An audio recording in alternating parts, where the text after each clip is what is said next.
The rain fell in heavy sheets, drumming against the window of my small apartment, the relentless sound echoing through the empty space like 1,000 tiny drummers practicing for a concert.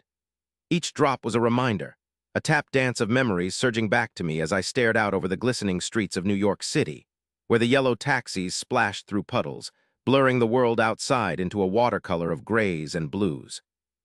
It was easy to feel lost in the chaos of it all, but a deeper chaos had settled in the pit of my stomach, one that had been simmering for years. My name is Derek Harlan, and this was not just another stormy evening. This was the night my plan came to fruition. As I watched pedestrians darting for cover beneath awnings, their faces illuminated by the flickering light of street lamps, I could not help but think about how they were living their lives with such ease, free of the burden that hung over me, the need for revenge. The thought of it sent a shiver down my spine. "This is it," I whispered to myself, a small, bitter smile creeping across my face as I filled a glass with bourbon.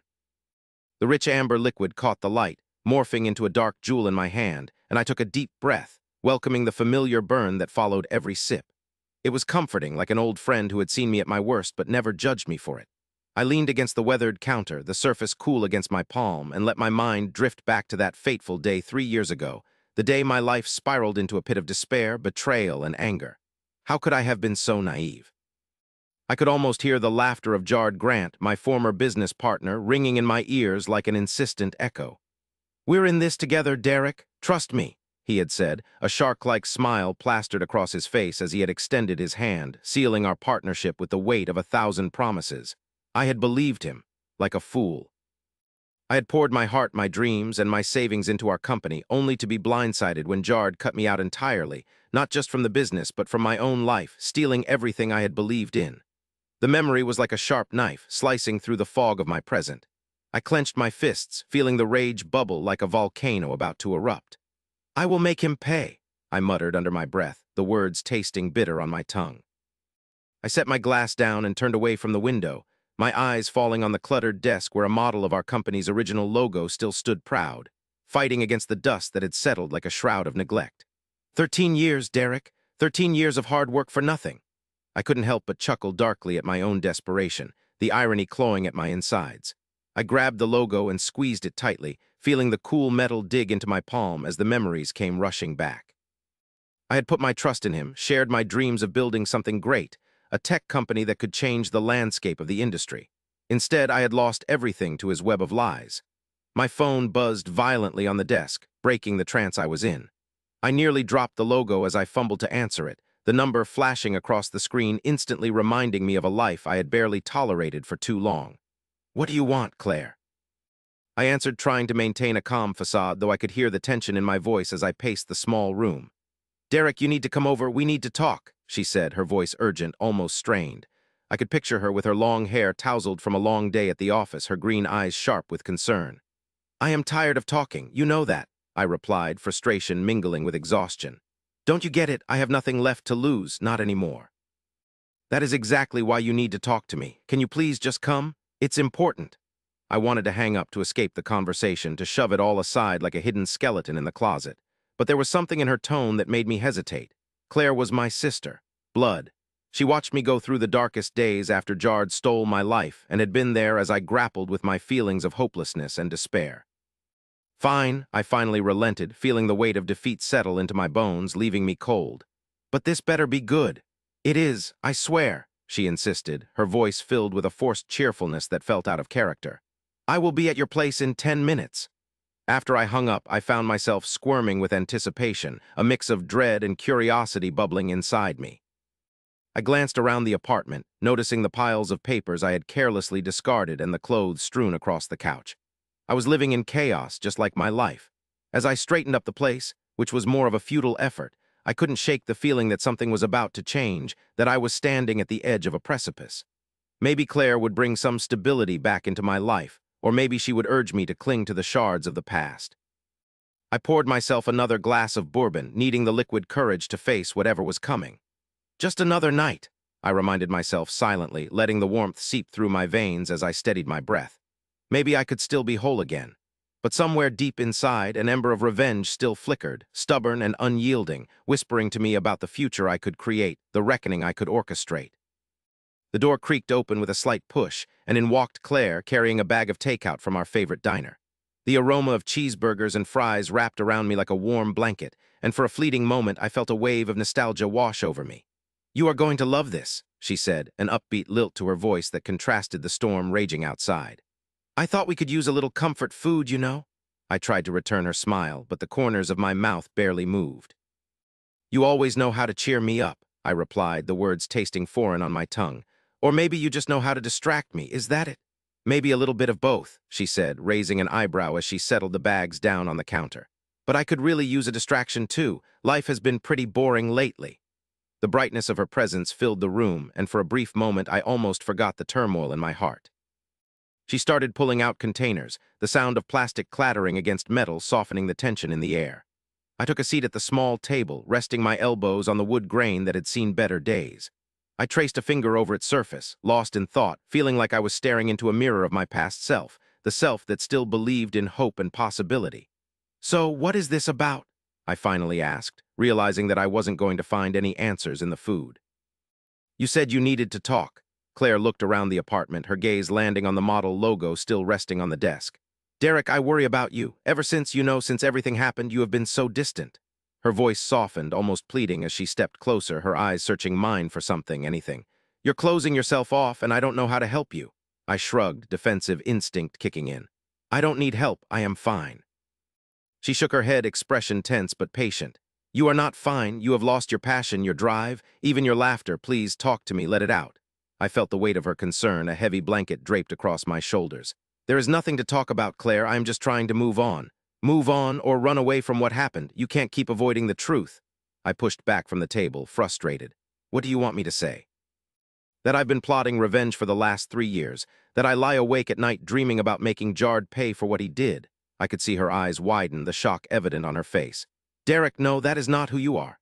"It is now," I shouted, my anger spilling into the space between us, a tidal wave of raw emotion. "I am tired of being a victim. I want justice." "Justice," her brow furrowed, concern pinching her features. "You think revenge will bring you peace?" "Maybe not, but it will give me closure," I said, my voice steadying as I began to believe in my own words. "He needs to feel what I felt, the betrayal, the loss. I won't stop until he pays for what he did." Claire took a step back, her expression unreadable. "I never thought you would go down this path, but I guess I underestimated your pain. Just please promise me you will think this through."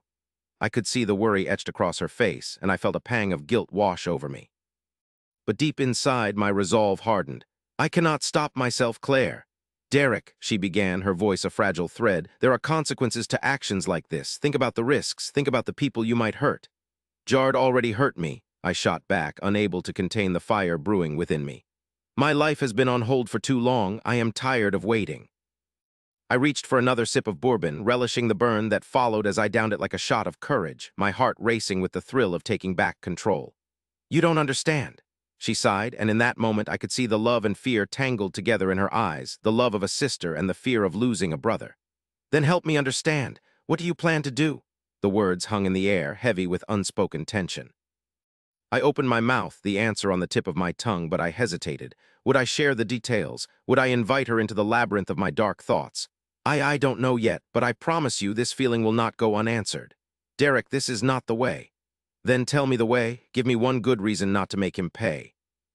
She opened her mouth as if to respond but didn't deserve the effort, and in that pause something shifted, a shared understanding that neither of us could escape the harsh reality of life. "I do not know what you are thinking, but I can see the battle raging inside of you." She took a deep breath, her vulnerability shining through. "All I want is for you to find peace." Her eyes searched mine, begging me to see reason.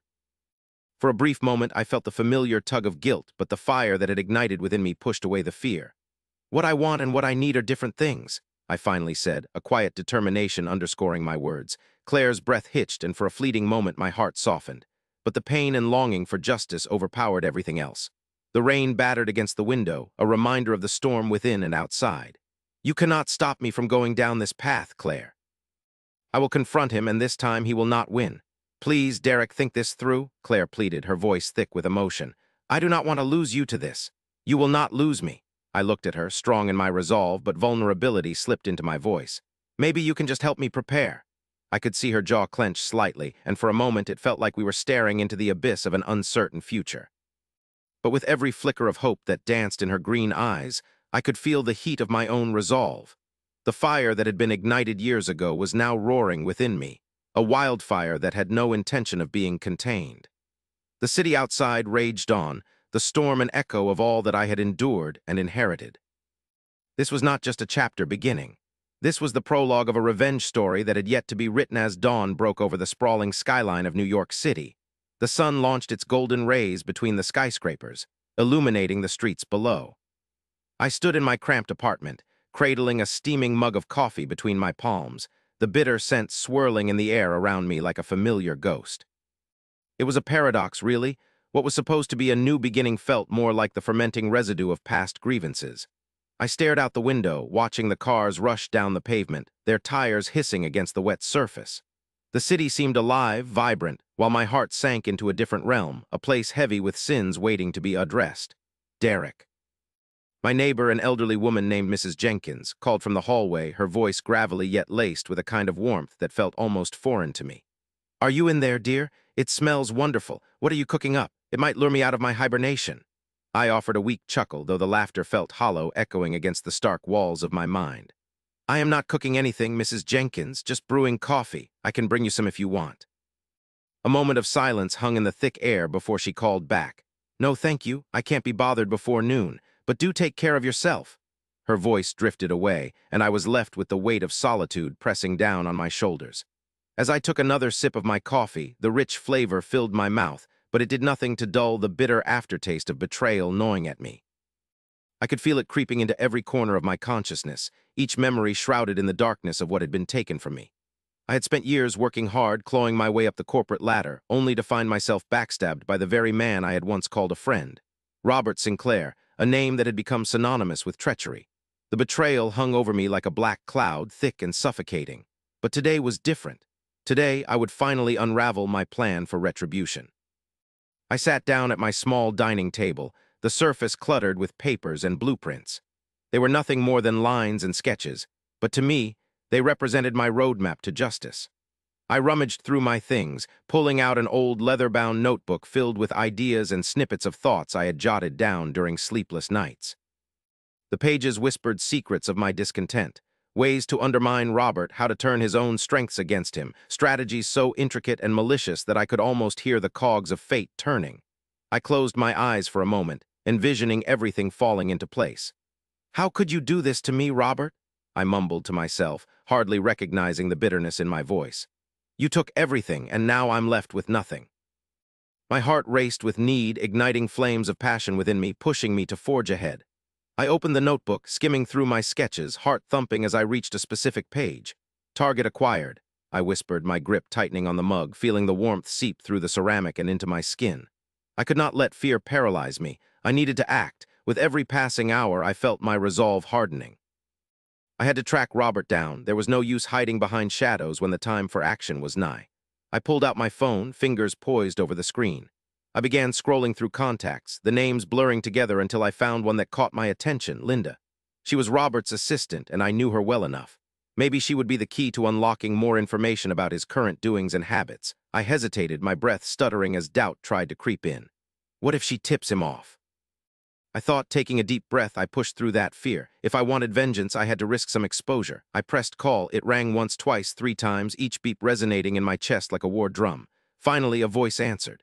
"Hello." It was her, bright and bubbly. I always found that quality in her both annoying and endearing. "Hey, Linda, it's Derek. I hope I am not bothering you," I said, consciously keeping my tone light. "Derek, wow, it has been a while. How are you doing?" She asked, her voice offering me a momentary reprieve from my grim thoughts.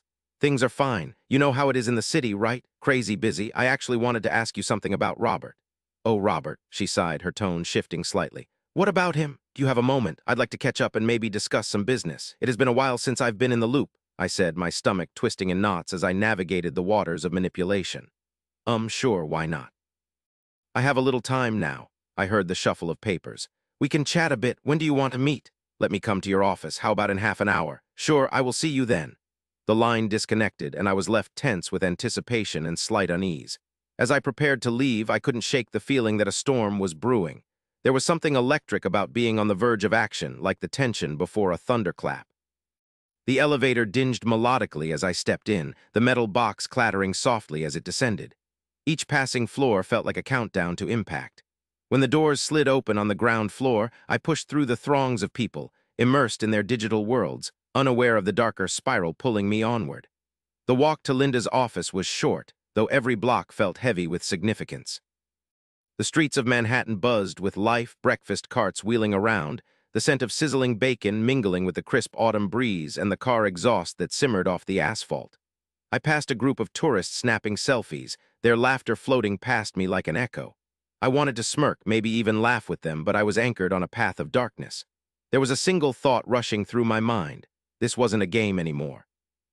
Finally, I reached Robert's office, a glass and steel monolith that loomed above the surrounding buildings. I strode in, my heart knocking against my ribs. The reception area was sleek and modern, the scent of fresh lavender wafted in from a diffuser, and I noticed the little touches Robert had always insisted on, money well spent on senseless luxury. Linda greeted me with a bright smile, waving me into the glass-walled conference room where I could see the skyline stretching behind her. Derek. "It's good to see you," she said sincerely. "You too, Linda," I replied, easing into the high-backed chair across from her. "Do you want coffee or tea?" she asked, glancing toward the small coffee bar tucked into the corner. "Coffee sounds great." I nodded and she poured a cup, the aromatic steam curling up like a ghostly hand reaching for something just out of its grasp. As she set the cup down in front of me, I noticed how her eyes flicked to my hands, and I clenched them to still the anxious twitching. "So what is it that you needed to discuss?" she finally inquired, tilting her head curiously. "It's about Robert's recent moves within the company," I began, cautious but firm, letting the words hang in the air. "Ah, he's been busy with the new merger," she responded, sipping her coffee. "So much work lately. Do you have business with him?" Her inquiry was cut short as I pressed on. "I suspect there's more to those deals than meets the eye." Linda frowned slightly. "What do you mean?" "I have been hearing some whispers around town, troubling things," I continued, thickening my voice with the weight of seriousness. "I wanted your perspective, maybe some insight, as Robert might be intentionally shielding information." She hesitated, fiddling with the edge of her notebook. "You know how Robert is. He keeps things under wraps until they are finalized. I cannot really say much." "Of course, I understand," I replied, not wanting to seem too desperate. "But if there is any way you could help, I feel there is something wrong, something needs to be unearthed." "I mean, sometimes I do hear things," she sighed, looking away for just a moment as if contemplating the difference between loyalty and truth. "There's been a lot of secret meetings and late-night calls lately. That isn't usually his style unless, well, I'm not sure how much I can share, Derek. I'd be careful if I were you." My heart raced at her admission. "Why? Because of Robert. He's intense," she said, almost reluctantly. "He doesn't like when people question him. If you suspect something, it could cost you." "Thanks for the heads up, Linda," I replied, a faint grin forming on my lips. "All I am asking is for a chance to show him that the old days do not have to drown. Just be careful." "Will do," I assured, though the words felt heavy in my mouth.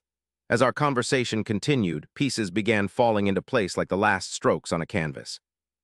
Each detail she shared wound into my mind, creating a tapestry of deceit that I was ready to unravel. The shadows of my past misdeeds loomed close, but now they served a purpose.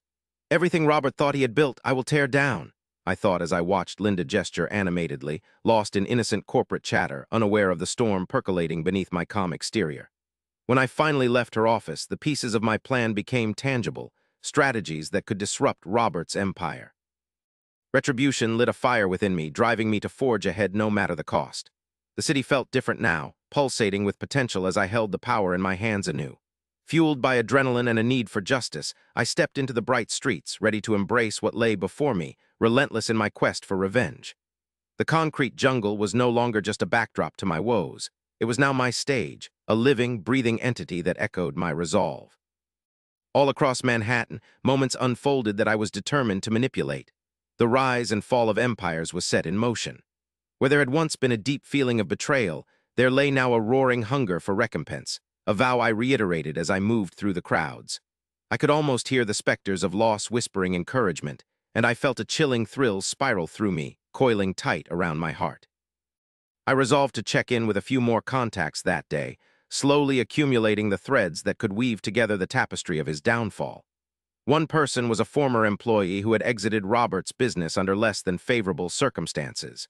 If I could bring them into the fold, they might provide the last piece I needed, the final confirmation to explode any semblance of stability Robert thought he maintained. The wheels of my plan were turning faster now, And as I connected with old acquaintances and gleaned insights from every conversation, a terrifying clarity enveloped me. Like the rising tide, my anger and purpose surged, leaving no room for doubt to find purchase. With each passing hour, I grew more certain of my motivation. Nothing could sway me from my path, each breath infused with the promise of the reckoning I would soon unleash. The once familiar streets of New York were now infused with fire. My anger poured from me like molten steel, ready to carve out a new legacy, ready to etch my name alongside those who had dared to stand against the tide of betrayal with vengeance in their hearts. As the day wore on, the easy smiles of the city became riddled with shadows, and I simmered in anticipation of the reckoning to come. The rain slid down the windows of the small diner, each droplet tracing a path like the tangled thoughts swirling in my mind. I could hear the distant rumble of thunder, a reminder that the storm outside mirrored the tempest of emotions boiling within me. It was the perfect setting for what I planned to do. The bell above the door chimed as I stared into my steaming cup of black coffee, the bitter aroma mixing with the sweetness of the toasted blueberry muffin sitting on the plate in front of me. I had always found comfort in routine, but now my stomach twisted every time I glanced at the door. I was waiting for Tom. Tom Reed had been my best friend once, and though the memory of our shared laughter seemed almost foreign now, I could still conjure those moments with startling clarity. As I gazed out at the rain-soaked streets of New York City, I couldn't help but replay the scenes of betrayal in my mind. How could he have done this to me? I clenched my fists under the table, feeling the warm ceramic of the mug against my palms. The thought of how easily he had taken everything from me ignited a fiery determination at the core of my being. I was ready to face him, to confront him about everything, but this wouldn't be just a conversation. This would be the turning point. The door swung open again, and this time it was him, Tom, dressed in a casual gray sweater that seemed to hang off his frame a little too loosely, as if he were hiding from the world. His eyes scanned the dive, that familiar gleam gone dim, replaced with a cautious glance as he stepped in, shaking off the rain. He was here, and I could see the hint of nerves in the way he ran his fingers through his disheveled hair. I took a deep breath, trying to calm the storm brewing in my chest. "Derek," he said, his voice echoing slightly over the clatter of cutlery and chatter, a hesitant greeting that brought a rush of old memories. "Thanks for meeting me." He walked over, and when he sat across from me, his eyes darted away as if he could not bear to meet my glare. "Did you think I would just ignore your message? You're lucky I even came." My tone was sharper than a knife's edge, slicing through the nerves that had settled between us. He flinched, glancing down at the table as if it bore the weight of his guilt. "Do you have any idea how you've destroyed my life?" I leaned in, my words imploding into the space between us. "Derek, please, I know you're angry." He finally lifted his gaze, and for a moment I saw the real Tom, not the backstabber, but the friend I once had. "But you have to let me explain." "Explain?" I felt the hot flush of rage rise in my cheeks. "What is there to explain? You took everything from me. You took my job, you took my reputation." I took a sip of the bitter coffee to quell the anger bubbling just below the surface. "What could possibly justify your betrayal?" "I did what I thought was right," he said, his voice shaky but resolute. "You were drowning in that company, Derek. You were losing yourself, and when the opportunity came from Mick Industries, I thought you would be happier." He almost sounded like he believed his own words, but I felt the bile rising in my throat. "Is that what you tell yourself to sleep at night?" I shot back, each word dripped with sarcasm. He sighed, rubbing the back of his neck as if he could wipe away the tension. "I didn't think you would react like this. I thought you'd see it as a chance to start fresh." "Fresh? You mean fresh for you," I roared. "You took my position and sold me out, and now you want me to thank you for it." "No, that is not what I meant. I tried to save you." His voice carried a hint of desperation, as if he were trying to convince not just me, but himself as well, that he had made the right choice by stealing my life. I scoffed. "You've been climbing over my corpse to reach the top of the ladder, and for what? I'm supposed to be happy watching you thrive while I struggle. No, Tom, I will not accept that." Tom leaned back, drawing a long, labored breath as his shoulders slumped. "I'm sorry, Derek," he murmured, his voice almost cracking. "I didn't know how to help you. I thought I was protecting you." "Protecting me?" I echoed, incredulous. "You couldn't protect me if you tried. You've just left me standing in the ruins of my life while you pranced off with my success. It wasn't personal, it was business. You were my friend, yes, but I had to think of my own family too. My job was on the line." The bitterness in his tone matched mine, and for a moment we fell silent, staring at each other, the weight of possibility hanging between us. This confrontation wasn't just to air the past, it was a battle for something deeper. Your family. I bit the inside of my cheek, dragging my thoughts back to the bitter loss of my own dreams. "You think I am not aware of sacrifices, of choices? You took the easy way out, Tom. You replaced loyalty with ambition, and now you want to pass it off as if you were saving me." I was trying to help. God, do you even hear yourself? He slammed a hand on the table, causing the cutlery clink together in surprise. My heart raced at his sudden movement, a surge of adrenaline making my palms sweat. Help. I echoed, my voice lowering as I leaned forward. The diner around us faded into a blurred backdrop of muted colors and noise, the patrons weaving around the intensity of our private storm. I don't need your help, not now, not ever. Can't you see, Derek? I thought you would thank me for his what's best. This isn't who you are, who I am. The words sliced through the air like a sharpened blade. You don't get to define that for me anymore, Tom. You've tarnished everything we built. You wanted to be the hero in your story, but ended up being the villain in mine. What's your next move? I leaned back, crossing my arms. Lay low and pretend this is all behind us. He opened his mouth, likely preparing another defense, but then seemed to reconsider, his gaze dropping to the table as if seeking the right words from the worn wood grain. What do you want, Derek? He finally asked, his tone softer now, more like he was searching for common ground. I inhaled deeply, the air heavy with simmering coffee and the scent of fried food. I could practically taste the bitterness of betrayal lingering on my tongue, the taste of ash from burnt bridges. What do I want? I repeated, the question hanging heavy and potent. I want everything returned to me. I want my life back. Tom finally met my gaze, the fear lurking in his eyes tempered by a flicker of understanding as if he realized the true weight of his actions. What can I do to make that happen? Make the chief executive officer of Mick Industries offer me my job back, or tell me who in that company you bribed to ensure my downfall. My voice was steady but firm, because that's the only way you can start making amends. You're serious? He gazed at me in disbelieving shock. After everything, don't you dare play the victim card now, I interrupted, feeling empowered by the fire in my heart. This is your fault. You let greed get in the way of everything we stood for. It's time for you to pull together whatever resources you may have left. You owe me that much. He opened his mouth to object, but I raised my hand to stop him. No excuses. This is my life we are talking about, not just a business deal. You underestimate how much I lost. You underestimated me. Derek, if I could fix everything so easily, I would. But I don't have that kind of power anymore. You know how corporate structures work. Threw his hands up, desperation edging into his voice as he leaned closer. They are ruthless and don't do personal favors, especially not for someone who's already been shoved aside. Then find a way, I said. No more whining, Tom. You make this right, and then maybe I'll consider forgiving you. But you've got to work for it, and you have to get your hands a little dirty. I watched his expression shift from defiance to a reluctant acceptance, his brow furrowing as confusion warred with determination. What do you mean by dirty?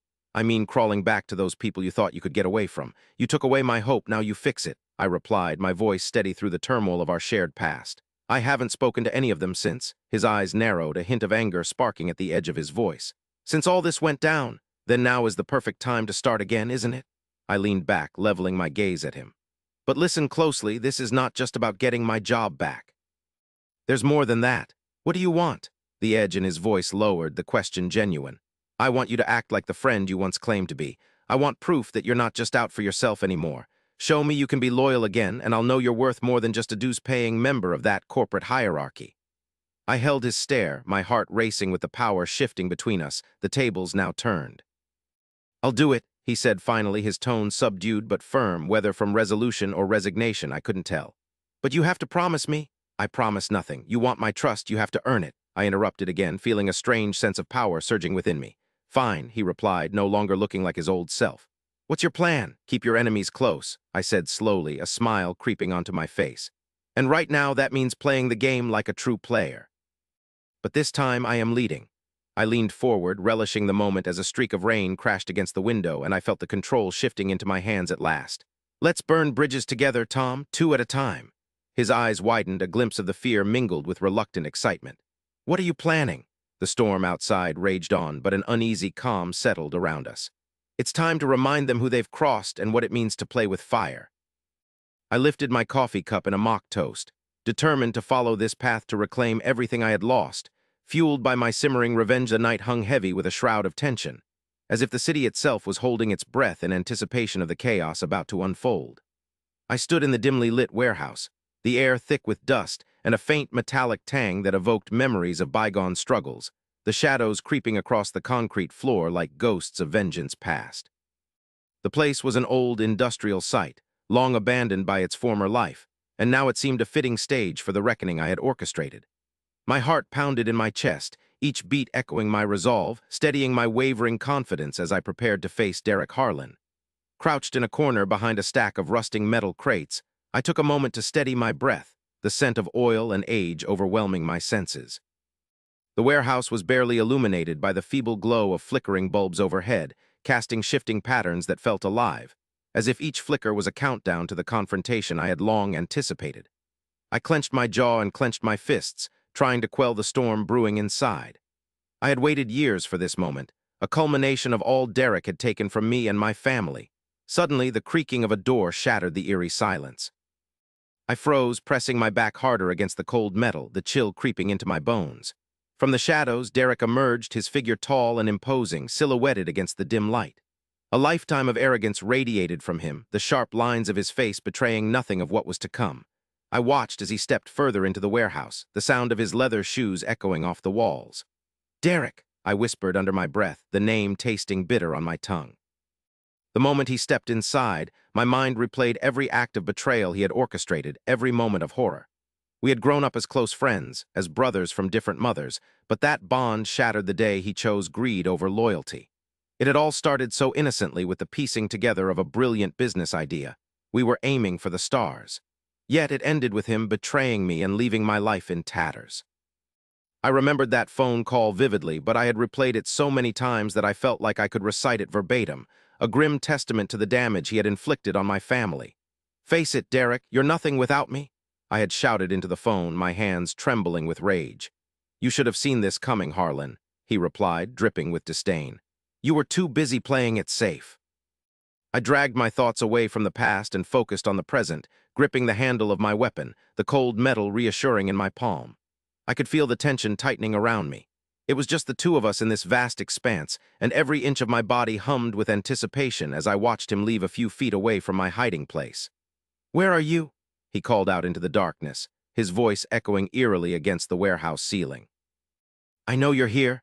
I wanted to laugh, a cruel, bitter laugh that would take form but wouldn't escape my lips for fear of revealing my hidden position.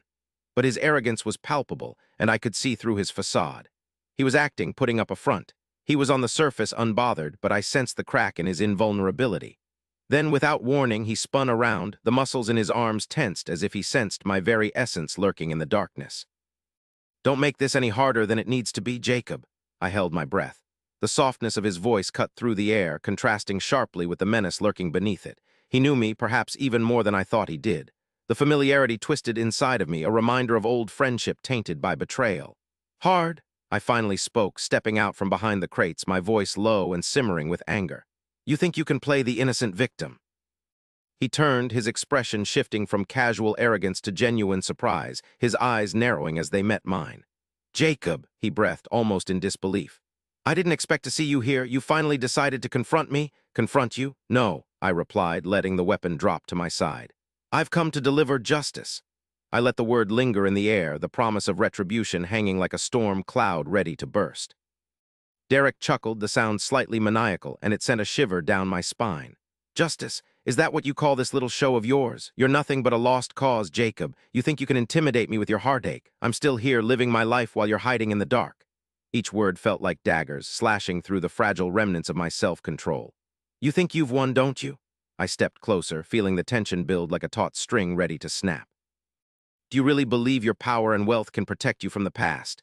His face twisted with disdain, the playful facade disappearing. "You think this is about power, it's about survival. I've done what I had to, you never understood that. Understanding betrayal, I think I know it all too well." My voice rose, echoing against the concrete walls, anger boiling under my skin. "You took everything, Derek, my career, my family, my joy, all for what? A quick buck. Your joy was a fiction." He shot back. "You were weak, Jacob, always dreading the risk. I had the courage to seize opportunities. You sat back while I made a life for myself." I paused, momentarily lost in the memories of our shared laughter and dreams. Deborah, my wife, always believed in our vision together. But Derek had shattered that dream, devoured the hope we built together, leaving behind a hollow shell where love and trust used to dwell. I felt the heat of my anger surge forward once more, hot and consuming. "Know what I lost?" I spat, feeling the words spill out with venom. "I lost everything because of you, Deb and the kids. Hardly my fault, Jacob." He stepped forward, challenging me with a twisted smile. "You should have been smarter. You weren't cut out for the world we entered." Every insecurity bubbled to the surface, an eruption of self-deprecating thoughts I fought back as I bore down with resolve like a steel pillar. Maybe you're the one who didn't consider the repercussions of your choices. His eyes shifted. I caught a flicker of doubt before he masked it behind arrogance. Repercussions? I'm living proof that what I did worked. Do you think I care what you think? I know you do, I muttered, my resolve refueled by the realization that he was floundering. Deep down, you're terrified. You always were. Loose ends and guilt gnaw at you. He scoffed, but the tremor in his voice betrayed him. You're projecting. Everyone has to make sacrifices. Why are you still holding on to this? We are both adults. The past is the past, and you need to let it go. What is it going to take, Derek? Do you expect me to just smile and apologize for being your friend? I don't care about your friendship, he snapped, his voice rising with anger. Maybe if you had made something of yourself, I wouldn't have had to cut you loose. The silence after that was deafening. Only the distant sounds of the city filled the void between us. I felt my heart racing, fists clenching as I fought to hold the darkness at bay. You still don't get it, I muttered, an icy calm settling over me. This isn't about friendship anymore. Oh, really? He scoffed, an eyebrow raised. What could it possibly be about? With a slow breath, I stepped closer, eyes locked onto his, feeling the gravity of the moment shift. It's about accountability, Derek, about making things right. For a fleeting second, doubt flickered across his face, as if the weight of his actions pressed down on him too hard to ignore. But just as quickly he recovered, that maddening smile reappearing. You think I'm afraid? Not afraid, I replied, my voice low but unwavering. You think you've escaped consequences, but you haven't. You can't escape the truth. The truth, he laughed, a harsh sound that echoed around us. You mean your sad, pathetic version of it? No, I inhaled deeply. The truth is I'm not leaving without you knowing the pain you've caused. Pain, he repeated mockingly. Do you honestly think this is about you? You are so lost, Jacob. Maybe, but at least I'm not buried under a mountain of lies, I shot back, anger boiling over. Lies, hardly, these are victories. Victories? I gritted my teeth, stepping closer still, closing the gap as resentment cascaded over me like a tidal wave. You destroyed lives for profit. You want to cast this as triumph? Don't kid yourself. Those victories will haunt you. You'll never escape the guilt. And with that, I leveled the weapon I had kept at my side, a glimmer of steel cutting through the dark. Derek's eyes widened, surprise mixed with a hint of fear, the bravado evaporating as he took a small step back. You wouldn't dare. Watch me. My voice was steady, a cold resolve underlying my words. I wasn't the lost man he once knew. The years had toughened me, transformed me into someone willing to face him, the man consumed by bitterness and regret, the sense of loss and yearning for justice burning brightly within me. This was no longer my past. Step by step, I moved closer, feeling the adrenaline surging through my body, fresh as my determination. You thought I was weak, didn't you? That life had broken me? No, I underestimated you. Genuine alarm flashed across his features now. Put that down, Jacob. Why? I emphasized the word with intent. So you can continue to get away with everything. As I spoke, I felt the wall of restraint I had built around myself start crackling away, layer after layer peeling back. I saw the man who used to be my brother. The face that once wore a mask of loyalty was now adorned with betrayal's cruel twist. I was done playing the victim. Jacob, let's just talk, he stammered, his tone shifting ever so slightly, more pleading than assertive. But I'm not here to chat. I took another step, my voice low and dangerous. You need to understand that actions have consequences. Derek's bravado faded entirely. I could almost hear the gears turning in his head as the moment sank in. Fine, but you need to realize violence isn't the answer, he urged, the panic in his voice becoming more evident as his gaze darted around the room, searching for an escape. Then what is the answer? I stepped closer still, pushing him against the wall, taking back the power he had taken from me so long ago. How do you reconcile the past when lives have been turned upside down? His eyes met mine, and for the first time I saw vulnerability where once there had been only arrogance and disdain. I didn't mean for it to go this far, he stuttered, regret trembling beneath the surface. It's too late for that, I rasped, feeling the weight of everything I had lost crashing down in that warehouse. No more running, Derek, you'll have to face this. Please, he whispered, desperation seeping into his tone. Just give me a chance to explain. Explain what? That your greed left me in ruins. I found that talking through gritted teeth was the only way to control the storm raging inside me. The thought of Deb and the kids fueled me, their faces haunting me even in this moment of fury. You took more than money, Derek. I've lost my family because of your selfish choices. I didn't know you cared that much, he cried. Our business meant everything to me. And look where that got you, I shouted, firing off each word like bullets. Alone in a crumbling warehouse, scrambling for safety like the coward that you are. In that instant, I saw the flicker of something darker beneath his fear, an ember of rage igniting behind his eyes. You really think you can just come here and threaten me? No, I whispered, feeling the air pressure drop. I'm not here to threaten you. I am here to end this. In one swift motion, he shoved my arm away, taking me by surprise, his back slamming against the metal crates as I stepped back, stunned by his sudden show of defiance. "Jacob, you have no idea what you're playing with," his voice boomed. "I can destroy everything you have left. You think you know remorse? You are stepping into a dark world that doesn't end with your little weapon." I laughed, a cold, bitter sound that echoed off the walls. "You think you are the monster here.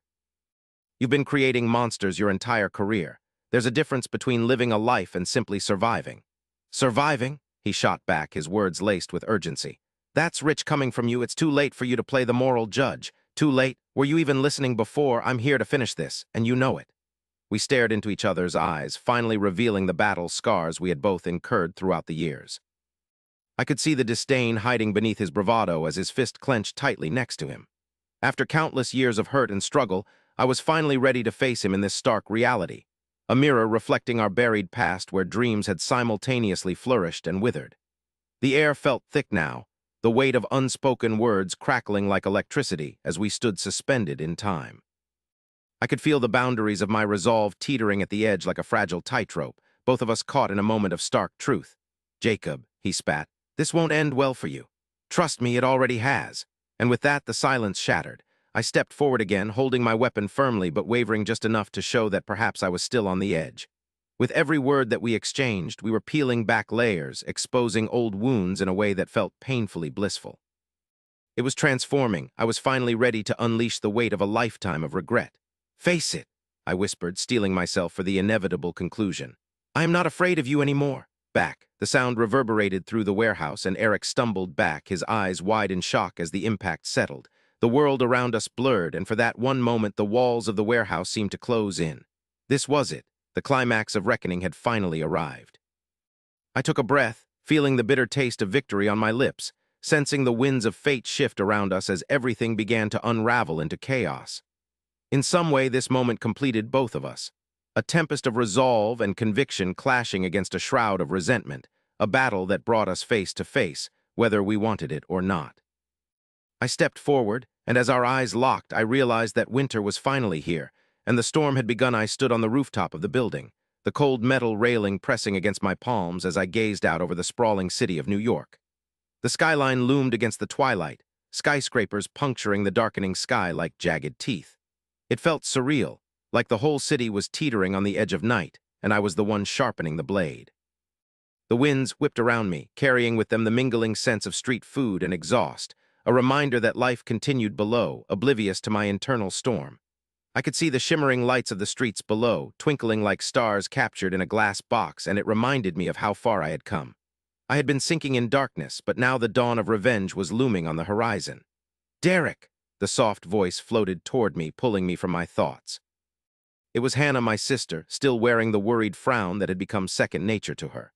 "Are you okay?" "Yeah, I'm good," I replied, forcing a smile that didn't quite reach my eyes. I wanted to give her the reassurance she needed, but the weight of the plan I was hatching knotted in my stomach. Just thinking about everything. She stepped closer, the setting sun casting an orange glow over her features, turning her brown hair into a halo. Her eyes, however, were shadowed with concern. "You do know how dangerous this is, right? It's not just about you anymore. What if something goes wrong?" Her worry pierced me deeper than any knife could. "I know, Hannah," I said, my voice steady despite the torrent inside. "But it has to be done. I need to make them pay for what they did." "And what exactly do you think that will accomplish?" Her question struck me, creating ripples in the surface of my resolve. What would it achieve? The truth was that revenge had become an anchor, a purpose I had clung to in my darkest moments. I had set this storm in motion, and nothing could drown it now. What they did to Mom, how they ruined our family, they don't get to walk away from that. "But this is gonna change you, Derek. Is that what you want?" I nodded, unsure if what I desired was truly change or the obliteration of those memories that haunted me. "I have to do this for her. She deserves it." As I faced the skyline again, voices from memories past echoed in my head. My mother's laughter, the warmth of her hugs, and the sound of shattering glass when their lies broke us apart. I was no longer that lost boy staring into the abyss. I was a man on the brink of unleashing the storm. "'Kay," Hannah finally sighed, a mixture of resignation and frustration in her voice. "Just promise me you'll be careful. I don't want to lose you too." The weight of her words twisted my heart into knots. I turned slowly to face her. "You won't lose me, I promise. When this is over, I will be right here." But even I wasn't sure if I believed my own words. I glanced at my watch. It was time for the meeting. The final phase of my plan hinged on this moment. Hannah, I have to go. The meeting starts soon. Please, Derek. Her desperation was palpable as she clutched my arm. Don't do anything stupid. I patted her hand reassuringly, knowing deep down that what I was about to do was a leap into the abyss. I'll be fine. I'll call you later. With a final glance at the city sprawling beneath me, I turned and made my way down the fire escape, each step echoing with anticipation and dread. I could almost hear my mother's voice in my head, urging me to find peace instead of vengeance, yet I couldn't find solace when the heart was still bleeding. The cab ride was uneventful, the traffic weaving through the busy streets like the pulse of the city. The muted hum of the engine felt like a lullaby, cradling my racing thoughts. I stared out the window as the taxi navigated towards the dingy bar they had chosen for our meeting. A part of me felt shaky and uncertain, the other hardened with a singular focus. "Hey, buddy, are you good?" The taxi driver leaned back, glancing at me through the rearview mirror. "Just a little lost in thought," I replied, forcing a casual tone that didn't match the turmoil inside. The city passed by, neon lights flickering overhead, graffiti-covered walls telling stories of their own. It all felt too familiar and too distant at the same time. As we arrived and I stepped out onto the rain-slicked pavement, the bar loomed ahead like a black hole. It pulsated with noise, laughter intertwining with the sharp crack of billiard balls. Clouds of cigarette smoke wafted through the door, a combination of stale beer and spilled secrets. Inside, the atmosphere buzzed with energy and discord. I spotted the group in the corner, the three men who had become synonymous with betrayal. The same men who had plotted my mother's downfall. They were laughing, their faces bright with mischief. In that moment, I felt like a lion entering a den of hyenas, ready to unleash fury. I approached, my heart thundering like a war drum. "You guys look like you're having the time of your lives," I said, an edge creeping into my tone. Their laughter quieted as they turned to face me. John, a broad-shouldered man with a grim smile, leaned back in his seat. "Derek, I didn't expect to see you out here." I tried to read their expressions, searching for signs of guilt or recognition, but their faces were like stone. "Well, you should be glad I'm here. Let's settle this once and for all." Mark, the wiry one with dark hair, leaned forward, smirking. "Settle what? Haven't we already been through this dance? You've tried to drag us into your drama before. You don't get it." My voice trembled with restrained anger. "What happened to my mother? The lies, the manipulation, you turned our lives upside down. You think this is some game?" Traded glances, a silent communication I couldn't decipher, but the laughter was gone, replaced by a tension thick enough to cut. "You really think you can threaten us?" John asked, his voice low, almost curious. "This isn't a threat, it's a promise." I stepped closer, feeling the heat of the moment coil into something darker. "I'm not leaving here until I get what I came for. What do you think you want? Apologies, that ship sailed a long time ago." Mark's words dripped with sarcasm, but I wasn't going to let them rile me up. I had prepared for this, mentally rehearsing my lines like someone prepping for a stage. "I want to see you squirm." My voice dropped as I leaned in closer. "I want to see one of you admit what you did." "That's rich." John choked out between snickers, leaning back leisurely. "What evidence do you think you have? You've got nothing, Derek, just empty threats." A knot of fury twisted in my chest. I had spent weeks gathering evidence, piecing together documents and conversations that would lay bare their deceit, their underhanded dealings. "You don't know what I have, but you will soon." "Not if you don't have the guts to act," Mark challenged, his eyes narrowing. "Because if you're just here to wallow in anger, you might as well turn around and leave, because nothing is going to change." I took a deep breath, grounding myself in the conviction burning inside me. "I came prepared for this." I paused, looking around, making sure we were completely isolated from prying ears. "The witnesses, the papers, everything. The truth is coming for you. You can't bury this any longer." Their faces paled slightly, and a brief flicker of uncertainty passed between them. It was a crack in their armor, even if they quickly masked it with bravado. "You're playing a dangerous game," John finally said, his confidence shaking a little. "Or maybe you are," I shot back, fueled by adrenaline and indignation. "I have every right to fight back after what you took from me, what you did to my family. I'll make sure everyone knows exactly who you are." Mark shifted his weight, grinning as he leaned in like a predator, savoring a moment of victory. "And what do you think will happen, Derek? You think the world will be on your side? You might end up with nothing." I met his gaze unflinching. "Believe it or not, I'm not doing this for validation. I'm doing it for closure." "You're still deluded," he hissed, his eyes glazing over with anger. "You think you can intimidate us. You think you can throw a couple of papers at our feet and make us crumple. Not a chance." "I don't want intimidation. This is about justice. Your arrogance is your weakness. You don't understand the power of the truth." John leaned closer, his smugness replaced by something darker. "Do you really think you're brave, fighting against men like us? Bravery is for fools, Derek," he sneered, and I could feel the tension in the air, a razor's edge that was threatening to cut deep. But I took a breath, feeling calm wash over me. They thought they held the upper hand, but they didn't know the lengths I had gone to prepare for this. You think this is a game? I won't hesitate to bring it all crashing down. You may think you're untouchable, but you are wrong. Really? Mark shot back, suddenly serious. You're too naive to know what happens to rats who squeal. Your precious family is your weakness. You might end up bringing them down with you. I felt the air freeze around us, the laughter replaced by a simmering rage just under the surface. The threat hung between us like a blade ready to fall. Touch them, I gritted out, and you will regret ever crossing me. And that was when I realized this confrontation was not going to end in shouting. It wasn't about winning an argument. It was about winning a battle for something that felt larger than just my family, larger than revenge, an affirmation of my dignity and worth. I'm not naive, I pressed, shaking off the uncertainty gnawing at me.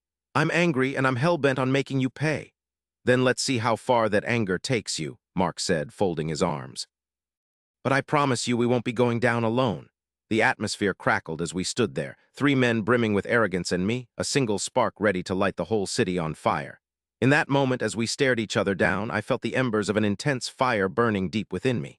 I could feel it radiate throughout my body, a reminder of all the injustices and pain they had caused. And as much as they might wish to dismiss it, I wouldn't stop pushing back. This was my truth. I'll be waiting then, I said evenly as I turned and walked away, part of me leaping for freedom while the other lingered behind, knowing this was only the first round in a game I was determined to win. As I stepped back onto the streets, feeling the people bustling nearby laugh and shout, I realized this was just the beginning. I may have stepped into the shadows this time, but soon they would learn that the light was about to break through, and I was the force behind it.